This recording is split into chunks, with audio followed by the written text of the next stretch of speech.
Entonces, eso es de lo que vamos a hablar hoy. El matrimonio, cómo se fue dando, cómo la humanidad empezó este, a evolucionar en esa forma hasta llegar a lo que mejor es vivir en pareja, ¿sí? Y que al final de cuentas, este, como que eso ya lo traemos grabado en nuestros genes y como que a eso venimos, ¿no? Perpetuar la especie, vivir en pareja, y esa costumbre primitiva que tenemos de proteger, en el caso de los hombres, de proteger, de proveer, este, y de perpetuar la especie, ¿sí? Porque tenemos mucho de historia en la sangre, y de ser vivo hasta de animales, ¿no? Un poco también.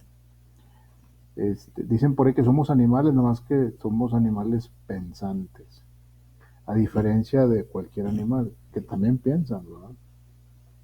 Entonces, vamos a ir viendo cómo fue evolucionando esta costumbre. Acuérdense que les decía que la costumbre se hace ley. Esta costumbre de estar juntos y cómo llegamos al matrimonio, ¿sí? Les voy a pasar la presentación. Sigue llegando gente.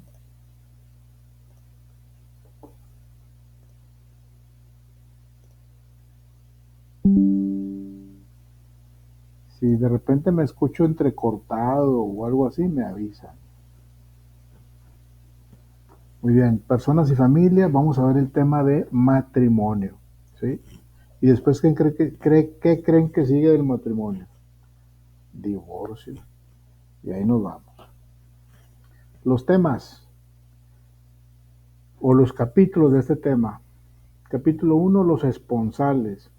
La evolución y concepto actual del matrimonio. Naturaleza jurídica del matrimonio. Elementos esenciales y de validez del matrimonio. Impedimento para contraer matrimonio. Nulidad en el matrimonio. Efectos del matrimonio. Concubinato. Muy bien. Esponsales. Es el compromiso de tomarse por marido y mujer. La definición. A ver, perdón, es que me desconcentra. Hay gente que está entrando. Muy bien. El significado de esponsales, que vienen de esposos, por eso hablamos de esposos, mi esposa. Es el término de esponsales que lo marca la ley.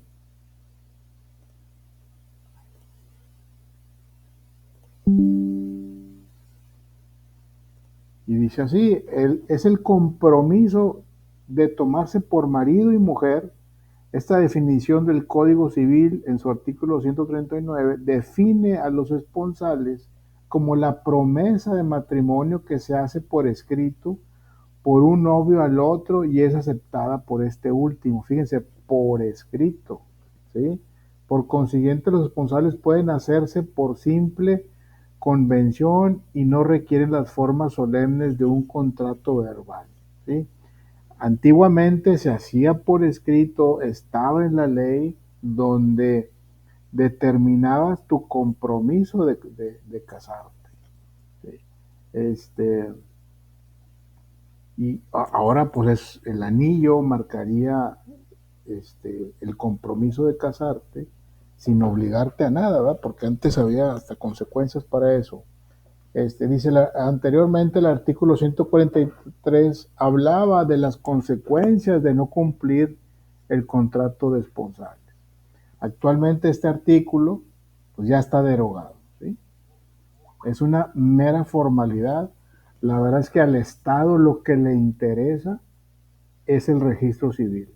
A mí no me importa cómo le dijiste que se iban a casar, si le diste anillo, si no le diste anillo, si cuánto tiempo tienen de novios, si se conocen, si no se conocen.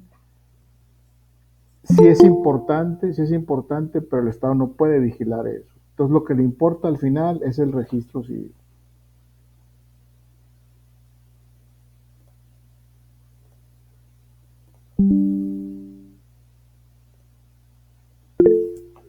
Para hablar un poco de la evolución y concepto actual del matrimonio, vamos a ver cómo se fue, como les decía hace un momento al principio de la clase, cómo fue evolucionando.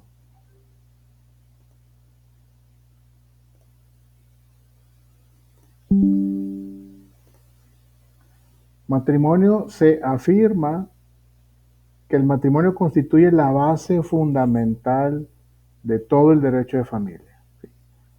No había otra manera de hacer familia, no había otra manera más que el matrimonio. Era lo único reconocido por la sociedad y por la ley. El matrimonio era lo único. ¿Sí? Para el derecho mexicano se ha modificado radicalmente este punto de vista, por lo que primero haremos referencia a la posición tradicional que formula Rugeiro en los siguientes términos. Perdón, sigue llegando gente. Vamos a ver qué dice Rugeiro.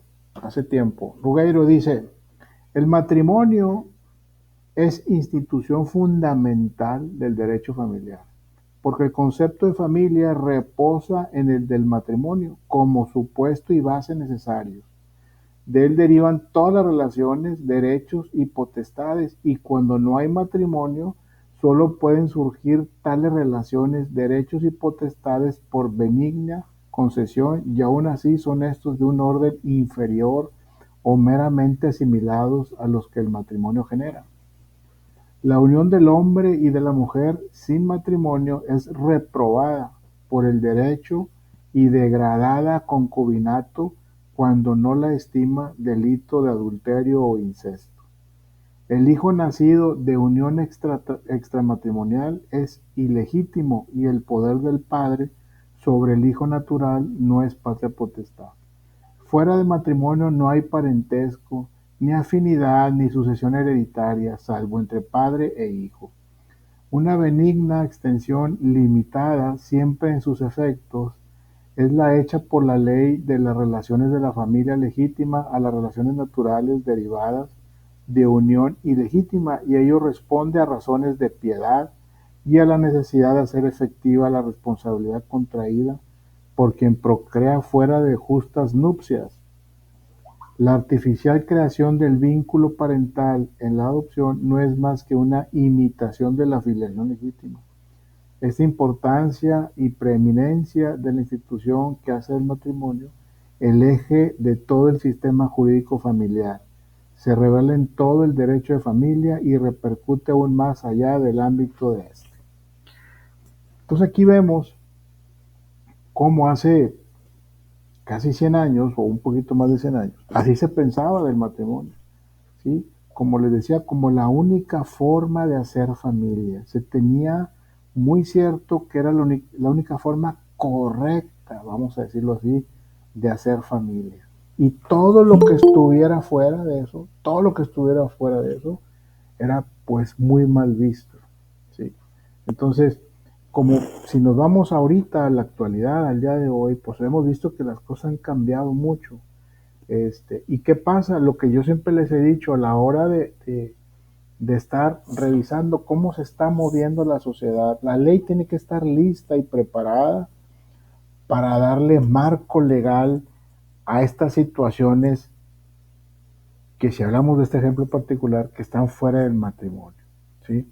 Entonces, pues el concubinato, los hijos fuera del matrimonio, la gente que vive en pareja y que no está casada, todas esas, yo no digo, ojo, no estoy diciendo que está mal ni que está bien, simplemente son situaciones que se van dando y que el Estado no puede tapar el ojo con un dedo.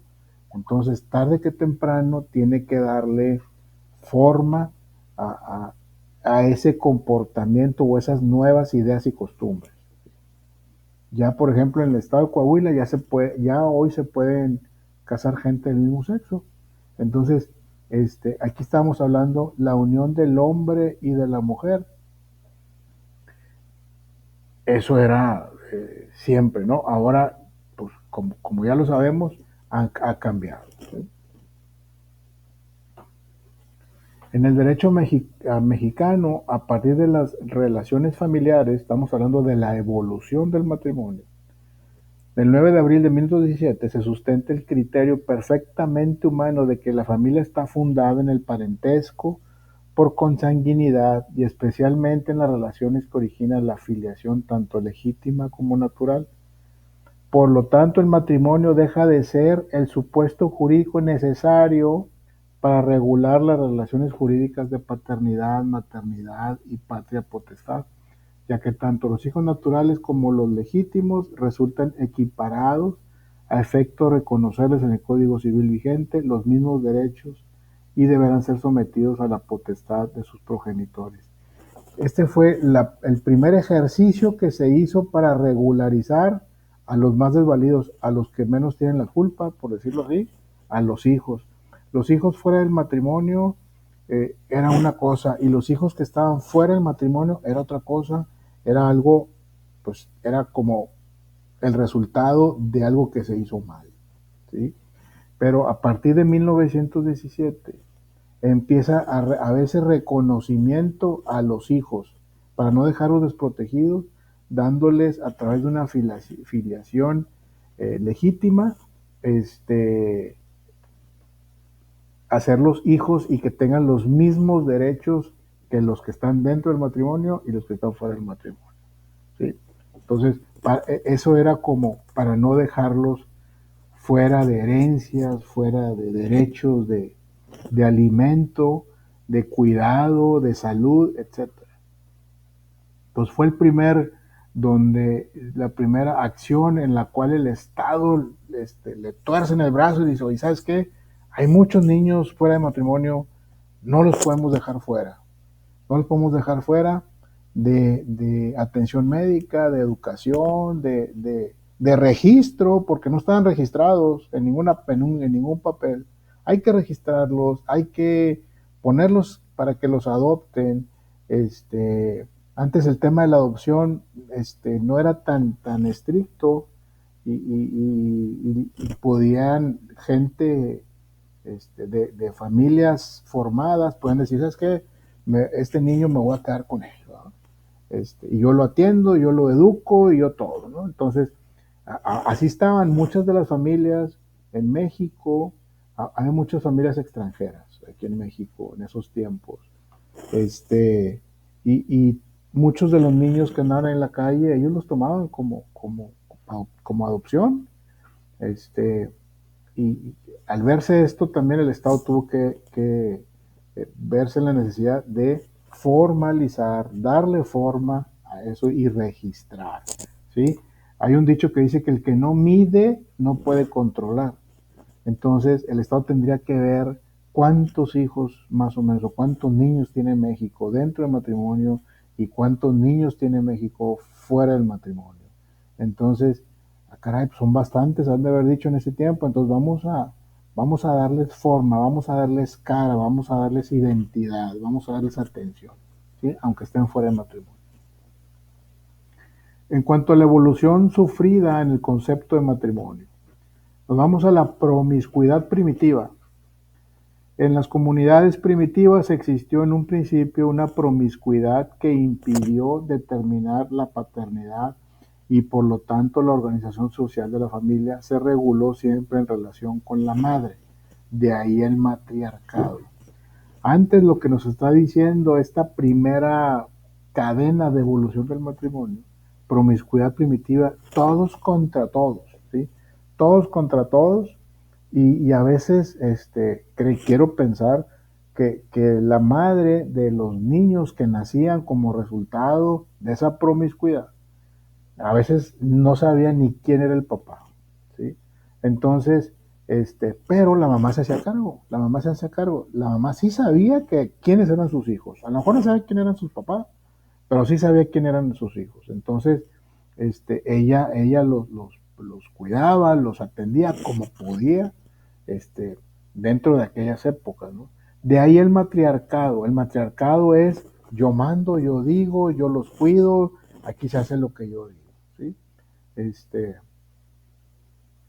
Eh, Eso del matriarcado pues todavía existe en algunos casos. Entonces, eh, ha cambiado un poco, pero por ahí todavía hay familias en las que la mamá es la que dice o la abuela es la que dice qué van a comer, a dónde van a ir de vacaciones, a quién le dan dinero, a quién no le dan dinero, etcétera, ¿no? En el tema de matrimonios por grupos, este se presenta ya como una forma de promiscuidad relativa, pues por la creencia mítica derivada del totemismo. Totemismo es, antes los grupos, los indios, le rendían culto a los tótems. ¿Sí se acuerdan? ¿Sí saben lo que son los tótems? Donde vienen las figuras de caras y cada cara era un dios. Y, y este, y a ese dios, según ellos, les respondía y de alguna manera hacían caso a lo que les aparecía ahí o lo que ellos pensaban o sentían. ¿Sí? Es decir, los miembros de una tribu se consideraban hermanos entre sí y en tal virtud no podían contraer matrimonio con las mujeres del propio clan. De ahí la necesidad de buscar la unión sexual con las mujeres de una tribu diferente. Y fue ahí como se empezó a medio organizar y entender que no podían tener relaciones sexuales entre los mismos, porque aparte del desorden que eso implicaba, pues también había enfermedades, porque de repente entre hermanos y etcétera, era un relajo. Entonces ellos empiezan a entender eso y empiezan a ver que pues mejor con la otra tribu, ¿verdad? Vamos a decir, o con el otro grupo, vamos a unirnos entre grupos diferentes. ¿Sí? Y el matrimonio por rapto, eso se dio mucho más en la Primera Guerra Mundial, ahí por 1918, por ahí, en donde las mujeres eran botín de guerra. ¿Sí? Botín de guerra, todavía en la Segunda Guerra Mundial también se dio mucho eso y en muchas guerras que hubo entre esas guerras. Dice, en una evolución posterior debida generalmente a la guerra y a las ideas de dominación que se presentaban en las distintas colectividades humanas, cuando alcanzan cierto desarrollo, parece el matrimonio por rapto, en donde la mujer es considerada como botín de guerra. ¿Sí? Entonces llevaban a todas las mujeres o algunas, bueno, y así se considera como botín de guerra y se sentía como un derecho, como un derecho. Yo gané la guerra, yo soy el país que ganó la guerra, entonces me voy a llevar a algunas de tus mujeres. Yo escojo y yo me las llevo. Así era. Matrimonio por compra. Se consolida ya definitivamente la monogamia, adquiriendo el marido un derecho de propiedad sobre la mujer, quien se encuentra totalmente sometida a su poder. Todavía en México en los 40, 50, se daba eso, una lana, las familias se juntan y yo me caso con la hija del terrateniente, por decir así, pero yo tengo un poder absoluto sobre ella. Pero ya empezaba a ver el tema de la monogamia, ya no era la poligamia que tenían los hombres, muchas esposas. Este, ya era una pareja, ¿no? Y bueno, ya por último, lo que hoy conocemos, el matrimonio consensual. Consensual significa consentido, o sea que por voluntad propia, de que yo lo quiero hacer. El matrimonio se presenta como una manifestación libre de voluntades entre hombre y mujer que se unen para constituir un estado permanente de vida y perpetuar la especie. ¿Sí? ¿Hay alguna duda, alguna pregunta hasta aquí?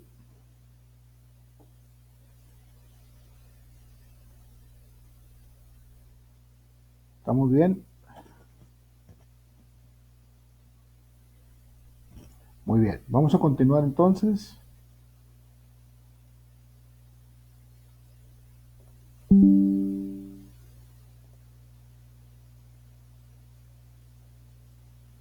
Naturaleza jurídica del matrimonio y sus diferentes puntos de vista.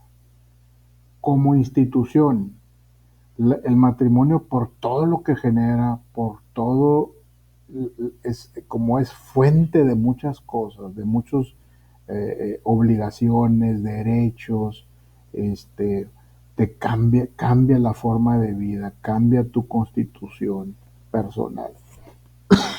Perdón, perdón, se le considera como una institución. El matrimonio se le considera como una institución, como un acto jurídico, condición.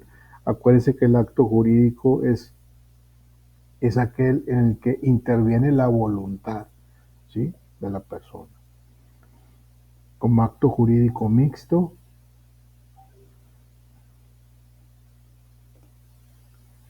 como contrato ordinario, como contrato de adhesión, como estado jurídico y como acto de poder estatal. Ahorita vamos a ver cada uno. Dice, matrimonio como institución. En este sentido significa el conjunto de normas que rigen al matrimonio. Número 2. El matrimonio como acto jurídico condición. Se define como el acto jurídico que tiene por objeto determinar la aplicación permanente de todo un estatuto de derecho a un individuo o a un conjunto de individuos para crear situaciones jurídicas concretas que constituyen un verdadero Estado, por cuanto no se agotan por la realización de las mismas, sino que permiten su renovación continua. ¿Sí? El matrimonio como acto jurídico mixto se distinguen en el derecho los actos jurídicos privados, los actos jurídicos públicos y los actos jurídicos mixtos. Los primeros, o sea, los privados, se realizan por la intervención exclusiva de los particulares, ¿sí? Los segundos, o sea, los públicos, por la intervención de los órganos estatales, y los terceros por la concurrencia tanto de particulares como de funcionarios públicos en el acto mismo, haciendo sus respectivas manifestaciones de voluntad. El matrimonio es un acto mixto. ¿Dónde interviene el Estado en el matrimonio? Pues con el juez de registro civil, con el acta de matrimonio. A la generación del acta tiene que estar el Estado, y el Estado da fe, en este caso el juez de registro civil da fe de que ese matrimonio se llevó a cabo con todas las de la ley, y que no hay ningún impedimento para que ese matrimonio se realice, ¿sí? Por eso los particulares, atendiendo su derecho de libre voluntad para casarse, ¿sí?, y el Estado que da fe de esa libre voluntad de casarse y lo pone por escrito, y queda estatuido ahí como un matrimonio. Al Estado sí le importa la iglesia, sí le importa el matrimonio religioso por la religión que fuere, sabe que es importante, no se mete con eso, no lo hace como un requisito para el Estado, sin embargo, se sabe que es importante.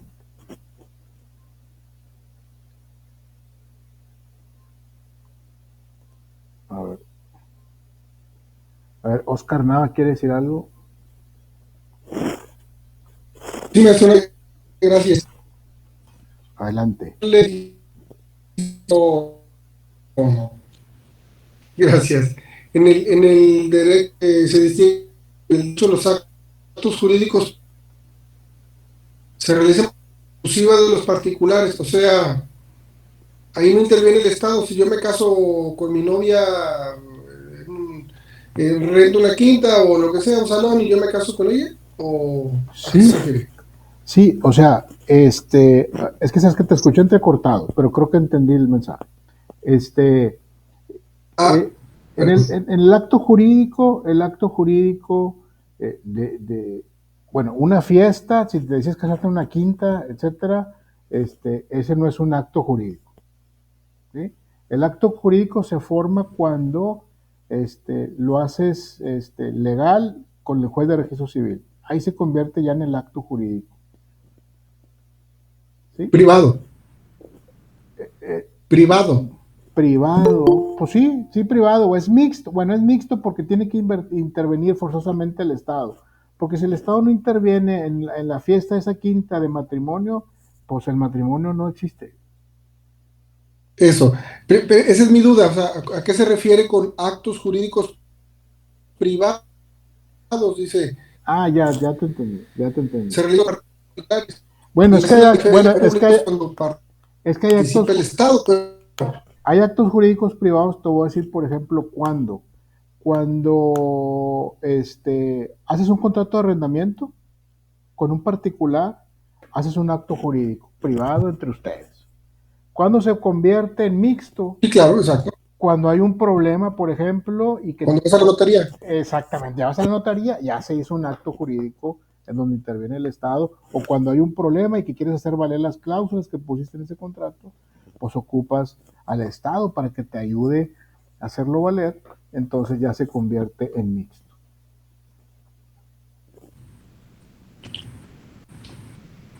¿Estamos? Ya entendí. O sea, lo que está diciendo que el matrimonio siempre es un acto jurídico mixto. Eso es lo que dice, ¿no? Es correcto. Un matrimonio válido es un acto Eso es. jurídico mixto. Perdón. ¿Ok? Ok, muy bien, queda Ándale. claro. Ok. Gracias, maestro. De nada, al contrario.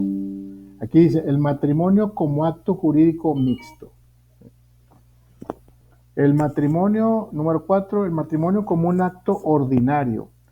Esta ha sido la tesis tradicional desde que se separó el matrimonio civil del religioso, pues tanto en el derecho positivo como en la doctrina se ha considerado fundamentalmente como un contrato en el cual existen todos los elementos esenciales y de validez del acto jurídico.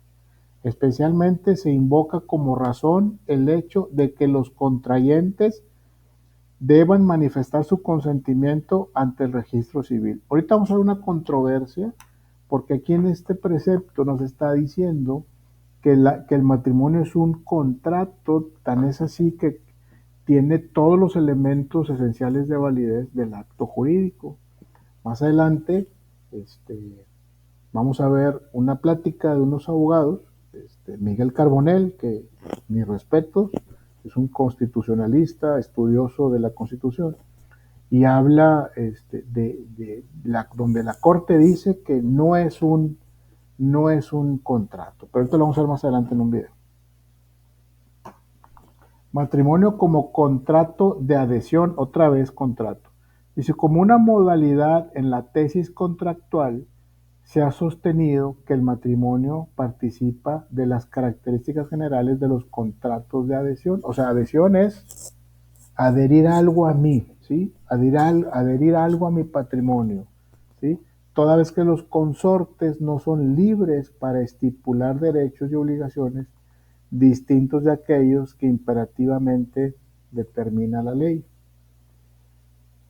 En cuanto al matrimonio como estado jurídico, desde este punto de vista, el matrimonio se presenta como una doble consecuencia de la institución matrimonial y del acto jurídico que celebran las partes en unión del oficial del registro civil, pues constituye a la vez una situación jurídica permanente que rige la vida de los consortes y un acto jurídico mixto desde el momento de su celebración. ¿Sí? Vamos a ver un video, un pequeño video, y que me gustaría que la persona que viene ahí, Miguel Carbonell, lo sigan ustedes en YouTube, en TikTok o algo. Da muy buenas pláticas, consejos y conferencias. Permítame tantito a ver si no se me complica aquí.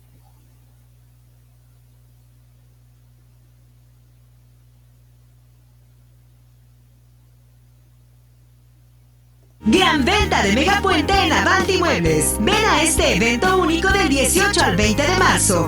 Pero, ¿cómo se...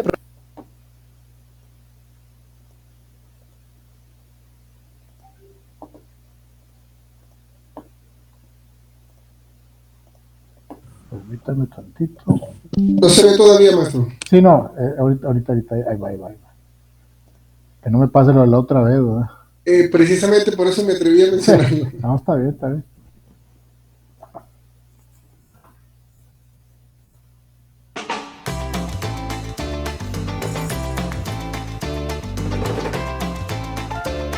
Pero, Ok, va para allá. Permítame tantito.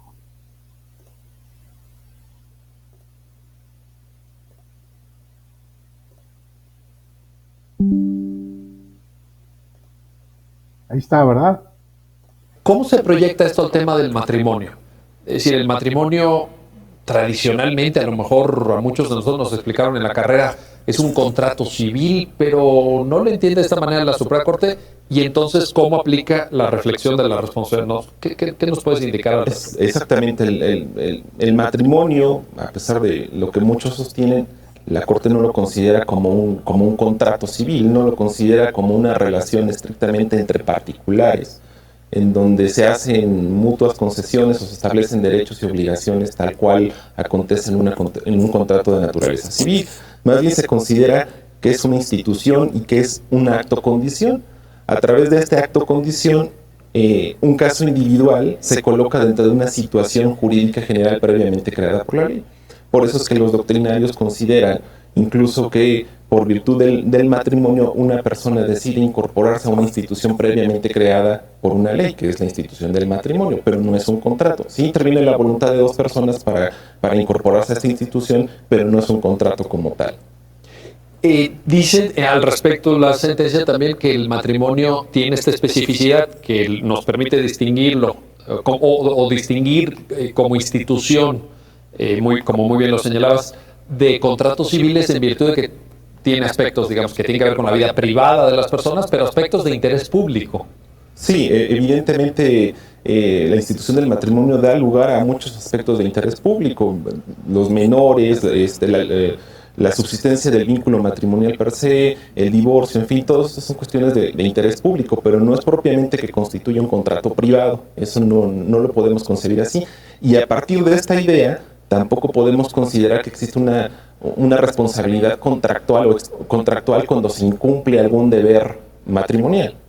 Ahí está el engarce, ¿verdad? Entre el tema de la responsabilidad civil y esta concepción que la primera sala afianza, que por cierto ha sido materia de análisis en otros fallos de la propia Suprema Corte, ya había venido trabajando con el tema del matrimonio. Exactamente, ya hay varios precedentes en relación con este punto, destacando que no es un contrato y que no puede dar lugar propiamente a una responsabilidad contractual.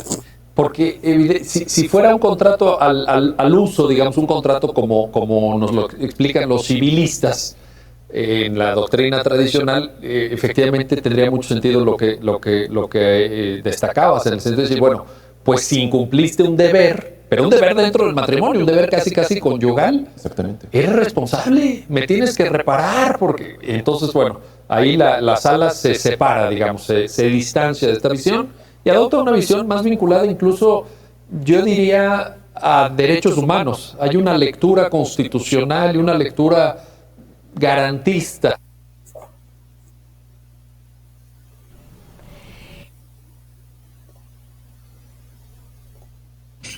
¿De cuánto tiempo dura el video, maestro? ¿Como un poquito menos de 3 minutos? Sí, así es, 3 minutos.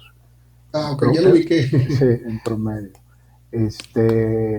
Él es Miguel Carbonell, el que estaba entrevistando al abogado más moreno, y es muy bueno, y tiene muchos estudios, y nos da, bueno, él tiene una escuela donde prepara abogados, abogados que van saliendo de su carrera, abogados que van a la mitad de su vida profesional y abogados ya de mucho renombre, ¿no?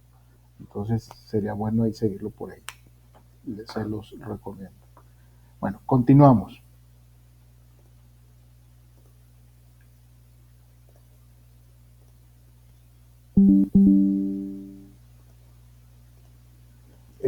Bueno, entonces decía el video que como el matrimonio es un tema, interviene el Estado a la hora de dar fe de que se celebró ese matrimonio a través del juez de registro civil, ¿sí? Pero el Estado ya no se mete, ya no se quiere meter hasta que haya un problema, ¿sí? Hasta en tanto haya un problema, el Estado interviene, ¿sí? Pero como que no se quiere meter en la vida privada del matrimonio, habla de que no es un contrato, ¿sí? Pero bueno, son formas de decir las cosas, mucha gente dice que sí es un contrato con todas sus letras, y hay gente que no lo quiere de esa manera. Así nos vamos a encontrar en esta carrera tesis, contratesis, reglas, excepciones a la regla, etcétera. Y es totalmente normal.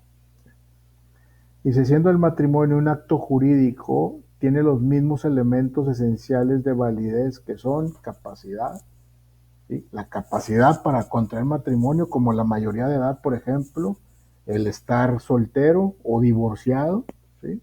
Ausencia de vicios en la voluntad, o sea, que no haya sido obligado, que no haya sido forzado a celebrar el matrimonio, licitud en el objeto, fin o condición del acto, perpetuar la especie, licitud en el objeto, que vayan con libre voluntad los dos, que se dé la formalidad que marca la ley, el acta de registro civil, las firmas, etcétera, ¿sí?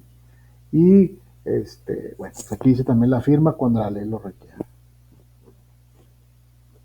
Aquí en este cuadro que lo hizo Fernando Fuello, resume un poquito lo que estamos comentando. Dice, en cuanto a los elementos de existencia, diferencia de sexo y unidad de personas. Ese era un requisito para el matrimonio, ¿sí? Diferencia de sexo y unidad de personas. Consentimiento. Es decir, sí quiero casarme. Celebración, presencia oficial de registro civil y 2 testigos. O sea, la solemnidad, ¿verdad? Y la validez. Lo de validez, consentimiento libre y espontáneo con ausencia de error, fuerza y rapto. Capacidad de las partes, impedimentos dirimentes, absolutos y relativos. Formalidades anteriores, coetáneas y posteriores. ¿Qué significa coetáneas, anteriores y posteriores? Este cuadro yo creo que ya tiene un ratito, tiene varias décadas. Coetánea significa que así en términos coloquiales, que la pareja se vea, ¿cómo se puede decir? Que la pareja se vea que sí son pareja, vamos a decirlo. ¿Sí? Antes, por ejemplo, si había un señor muy grande con una muy jovencita, pues como que cómo, ¿verdad? Podían no permitir ese matrimonio, por ejemplo, ¿sí? O un europeo con por ejemplo, una indígena, una mujer indígena, por ejemplo. Esas diferencias muy marcadas eran objeto de, a ver, ¿cómo? ¿Por qué? ¿Cuánto tiempo tienes con ella? ¿De cuánto tiempo la conoces en anteriores y en posteriores? Están hablando de antes, del después, ¿cuál es la relación? Le tomaban esa parte como importante y verificaban eso. A la hora cuando veían esa diferencia muy marcada en cuanto a edad, en cuanto a raza, si lo podemos decir así, etcétera. Ahora no, los dos quieren libre voluntad y vámonos, no se casan. Impedimentos para contraer matrimonio, ¿sí? Impedimentos para contraer matrimonio, el artículo 156 enumera 10 impedimentos para contraer matrimonio, previéndose en el artículo 235, fracción 2, que el matrimonio será nulo cuando se celebre concurriendo algunos de los citados impedimentos. Nulidad en el matrimonio. Existe nulidad absoluta y nulidad relativa. Se considera que la ilicitud en el acto jurídico se sanciona con la nulidad absoluta, que se caracteriza como imprescriptible, inconfirmable y susceptible de intentarse por cualquier interesado. ¿Sí? Nulidad absoluta, recuerdo un caso, se los voy a platicar. yo por el trabajo que tenía antes, en la empresa que trabajaba, viajaba mucho a Centroamérica, Suramérica, por allá andaba todos los años, iba para allá. Entonces en Costa Rica, íbamos mucho a Costa Rica, ahí había plantas productivas de la empresa de aquí de Monterrey. Entonces teníamos que ir a ver ciertas cosas. Cada año teníamos que ver ahí algo allá. Entonces, ahí yo conocí a la gente de jurídico de allá de esa empresa. Entonces, una de las muchachas que estaba ahí, de hecho era una de las hijas de los socios de la empresa. Entonces se iba a casar y de hecho nos invitaba a mi compañero y a mí con el que iba, pero bueno, no coincidían los tiempos. Y ella se iba a casar con alguien también muy conocido allá en Costa Rica. Y eran como que familias muy conocidas, ¿no?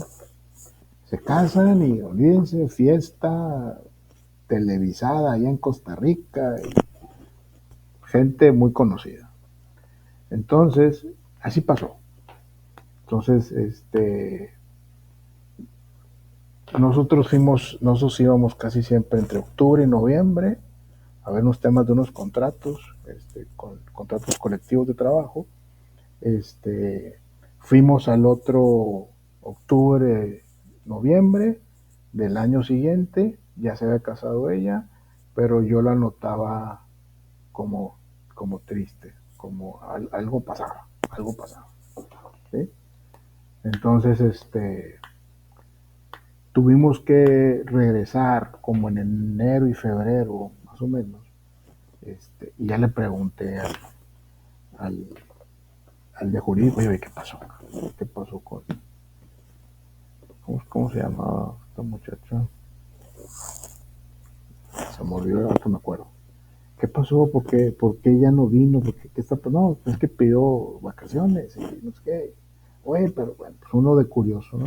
Chismoso, por no decir otra cosa. Pues resulta que el muchacho con el que se casó,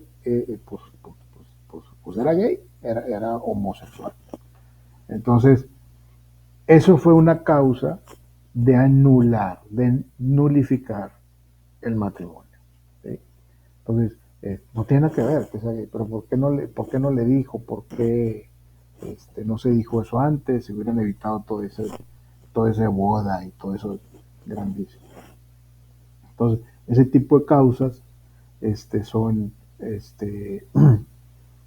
causales de nulificar el matrimonio, pues por el engaño, por no decir, por etcétera, ¿no? ¿Por qué? Porque no se cumple el objetivo del matrimonio, ¿sí? Que es cuidarse, hombre, mujer, perpetuar la especie, etcétera. Entonces, no se va a cumplir, entonces, y aparte fue como un engaño, él escondió eso, y se anuló el matrimonio. Y fue, olvídate, en esa ciudad chiquita que es Costa Rica, olvídense, y eso fue hace como 13 años, 14 años. Y así pasa. Bueno, continuamos. Son solo dos causas de nulidad absoluta, la bigamia y el incesto, ¿sí? La bigamia se caracteriza como una causa de nulidad absoluta de acuerdo al artículo 248 del Código Civil de Nuevo León. Pues ya saben qué es lo que es la bigamia y el incesto. Dice el parentesco de consanguinidad no dispensado, o sea, relaciones entre familiares en línea directa, relaciones sexuales no dispensadas. ¿Qué significa no dispensadas? Que no fueron consentidas, no fue con voluntad, sino que fue pues casi que violación. Son causas de no hacer el matrimonio.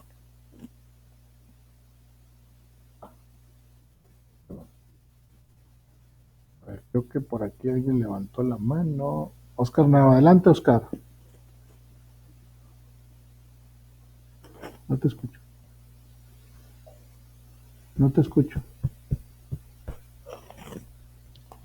Perdón. Muchas gracias. Le decía que en el caso que proponía ahorita de su compañera de Costa Rica, sí, que se casó con este muchacho que tenía preferencias distintas. Ajá. esa puede ser es causa de nulidad por vicios en la voluntad, o sea, puede ser, es vicio en la voluntad. Puede ser por vicio, exactamente, por vicio en la voluntad, por dolo también.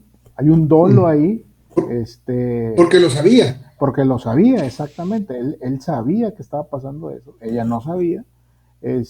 Y más fuerte porque, digo, para no platicarles todo el caso, hasta los padres de ella, porque los padres de ella sabían también la condición del hijo, pero ellos pensaban que él le había dicho a la muchacha, ¿no?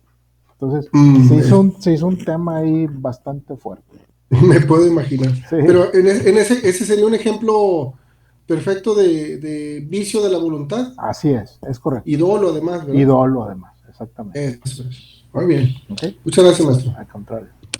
Y aquí yo les quise poner el artículo del Código Civil donde habla de los impedimentos para contraer matrimonio. ¿Sí? Fíjense, está el parentesco de afinidad en línea recta, que es lo que les mencionaba ahorita, el adulterio. El adulterio en México era delito, era cárcel, ¿sí? Por cometer adulterio. No me acuerdo qué presidente decretó que era delito, no recuerdo, creo que no me acuerdo si fue Luis Echeverría o López Mateos, no me acuerdo, uno de ellos dos, o incluso hasta López Portillo. Pero Felipe Calderón abrogó esa parte de la ley donde decía que ameritaba cárcel, la parte del adulterio. ¿Por qué pasó eso? Porque siendo el adulterio un impedimento para contraer matrimonio, incluso causal de divorcio, cuando ya estás casado, ¿qué pasaba? Si metías a la cárcel a la persona, pues entonces ¿cómo respondía cuando era causal de divorcio? ¿Cómo respondía si estaba en la cárcel, con alimentos, con la pensión alimenticia, con todas sus obligaciones? Entonces, en algunos casos hasta le hacías un favor, ¿sí? Entonces, lejos de crear una solución, o darle un castigo ejemplar a esa actividad, pues generó más problemas. Entonces, se quita esa parte, sigue como causal de divorcio, pero ya no amerita cárcel, ¿sí? El atentado contra la vida de alguno de los casados para contraer matrimonio con el que quede libre, la fuerza o miedo grave, la impotencia incurable para la cópula y las enfermedades crónicas incurables, que sean además contagiosas o hereditarias, padecer alguno de los estados de incapacidad que se refiere a la fracción 2 del artículo 450, el matrimonio subsistente con persona distinta a aquella con quien se pretenda contraer. Este número 10, siempre digo, lo voy a revisar bien, y pues la verdad es que se me pasa, ¿no? Dice, el matrimonio subsistente con persona distinta a aquella con quien se pretenda contraer. O sea, te equivocaste de persona, te equivocaste con la persona equivocada. No sé quién le pueda pasar eso, pero si está en la ley, es porque pasó en alguna ocasión. Muy bien. De los matrimonios nulos e ilícitos. Son causas de nulidad de un matrimonio el error acerca de la persona con que se contrae cuando, entendiendo un cónyuge celebrar matrimonio con persona distinta, lo contrae con otra. Ese es el caso que digo yo, no sé cómo pueda pasar eso. Que el matrimonio se haya celebrado concurriendo a algunos de los impedimentos enumerados en el artículo 156, que es el que acabamos de ver, y que se haya celebrado en contravención a lo dispuesto en los artículos 97, 98, 100, 102 y 103, que los invito a que lo revisen. Ustedes, que se metan al código y que lo revisen. De hecho, yo quería hacer, y lo he querido hacer en varias clases, en varios cursos pasados, un análisis completo del Código Civil del Estado de Nuevo León. O sea, sus capítulos, sus partes, cuántos artículos tiene cada capítulo, sus temas. Está muy sencillo y cuando lo vemos de esa manera, no, hombre, le vamos a entender bastante y vamos a saber más o menos de qué se trata. Ojalá a ver si antes de que se acabe el curso lo puedo hacer. He pedido darles una clasecita de eso. Efectos del matrimonio. Se determinan desde 3 puntos de vista: entre consortes, o sea, los esposos, en relación con los hijos que generan el matrimonio y en relación con los bienes que genera el matrimonio. Muy rápido porque está acabando el tiempo. Entre consortes, derecho a la vida en común, con la obligación correlativa de la cohabitación, el derecho a la relación sexual con el débito carnal correspondiente, el derecho a la fidelidad con la obligación correlativa impuesta a cada uno de los esposos, el derecho y obligación de alimentos con la facultad de exigir asistencia y ayuda mutua. Eso es entre consortes. Con respecto a los hijos, para atribuirles la calidad de hijos legítimos, para legitimar a los hijos naturales mediante el subsecuente matrimonio de sus padres y para originar la certeza en cuanto al ejercicio de los derechos y obligaciones que impone la patria potestad. En cuanto a los bienes, la ley designa 2 vías, bajo la separación de bienes y el de sociedad conyugal. Bajo el esquema de separación de bienes es dividir entre los consortes las propiedades adquiridas antes y después del matrimonio. Por el contrario, en el régimen de bienes mancomunados, los bienes adquiridos dentro del matrimonio son y serán de ambos consortes. Así como cuando se trata de parentesco de afinidad, en línea directa procede considerar que existe nulidad absoluta, de acuerdo, bueno, eso ya lo vimos, no sé por qué está aquí, no me acuerdo por qué lo puse. Efectos derivados de la unidad del matrimonio con los cónyuges, con relación a los hijos y con relación a los bienes, matrimonio putativo. Quiero que veamos el concubinato. El siguiente tema es el concubinato, y vamos a ver un video para ver si podemos cubrir esta parte.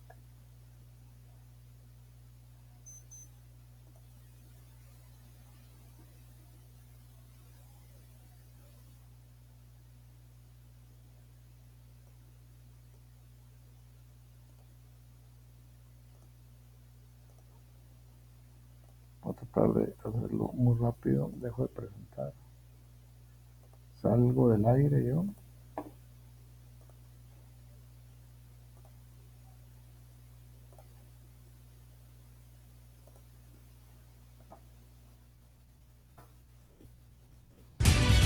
Hoy la charla es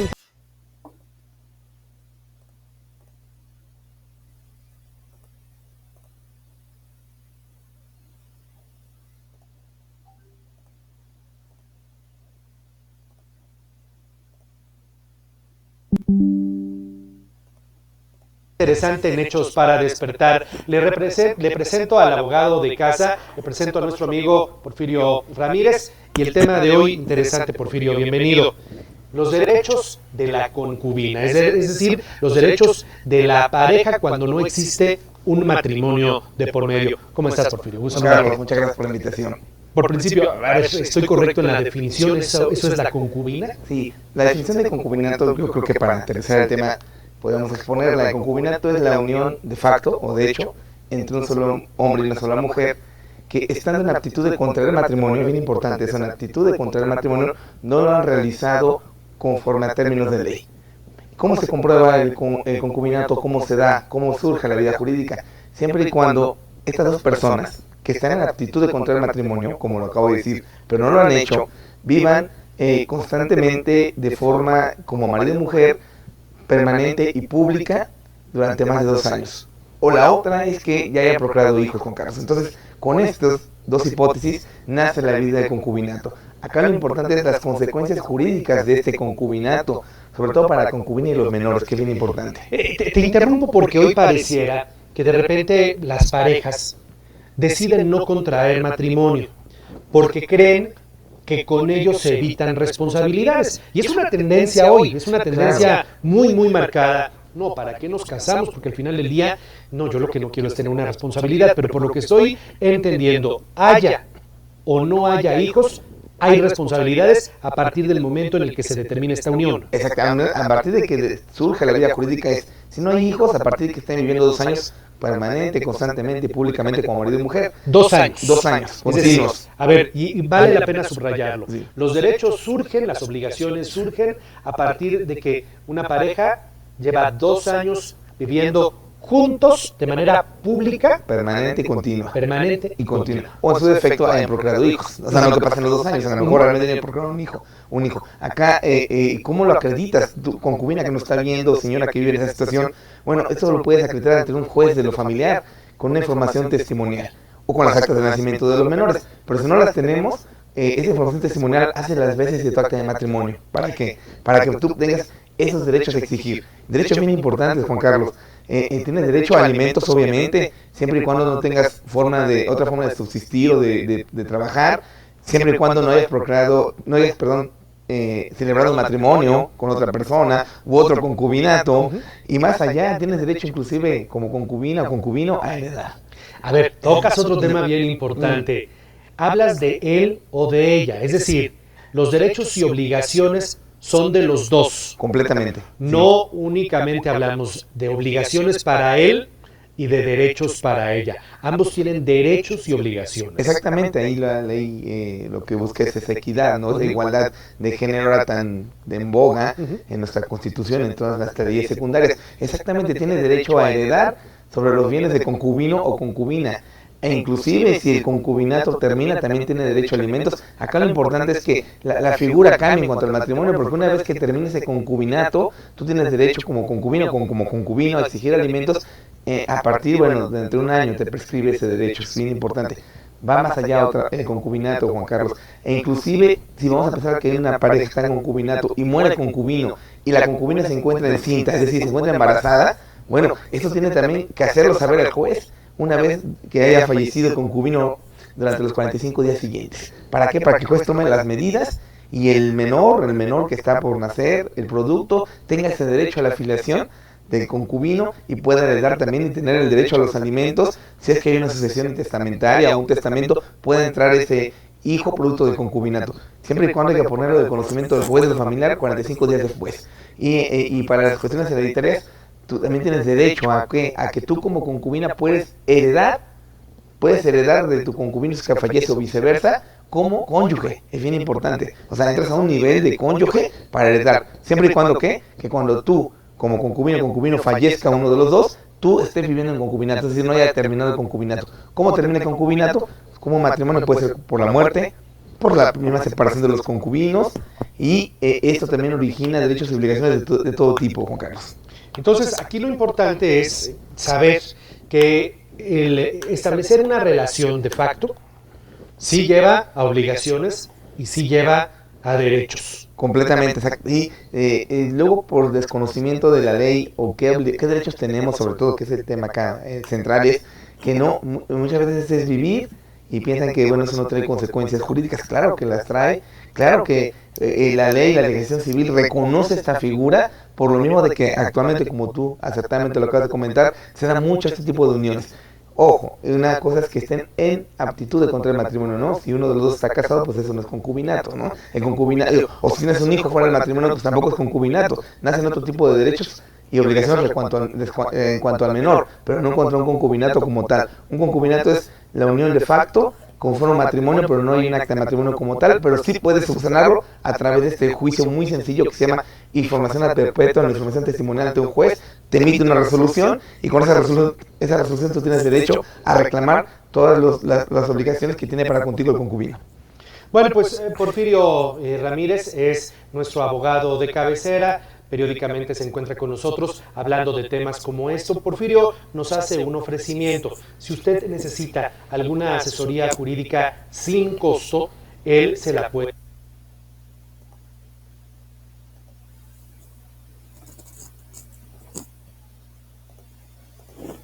Bueno, sí lo pudieron ver, ¿verdad? Maestro, faltó el dato de de qué pasaba con la asesoría sin costo, con el abogado, Sí. ya no lo Es escuchaba. un abogado que está en Puebla. Es un abogado que está en Puebla. Ahí está la liga. Si lo quieren revisar, chéquenlo, no pasa nada. No, no, es broma, Sí, gracias. se ocupa de repente. Sí, muy interesante el tema, por cierto. Sí, sí, sí. Bueno, compañeros, con eso concluimos el tema de matrimonio. Es muy extenso, realmente es extenso y tiene muchas variables. Pero yo quise ver esa parte, su evolución, lo que significa el matrimonio, o sea, cómo nació el matrimonio, con qué virtudes se creó esta figura del matrimonio, y bueno, y cómo ha ido cambiando, ¿no? Por ahí les dejo una tarea de algunas preguntas por ahí, sencillas. Ya estamos en la recta final, nos han de faltar creo que 2 temas, 3 cuando mucho, para el examen final, ¿sí? Entonces, pónganse las pilas, cualquier cosa, ya está en la recta final. Los felicito por eso y estamos en contacto, cualquier cosa. ¿De acuerdo? Muchas gracias, maestro. Buenas noches a todos los compañeros. Buena semana. Muchas gracias, buenas noches a todos. Gracias, maestro. Gracias, gracias.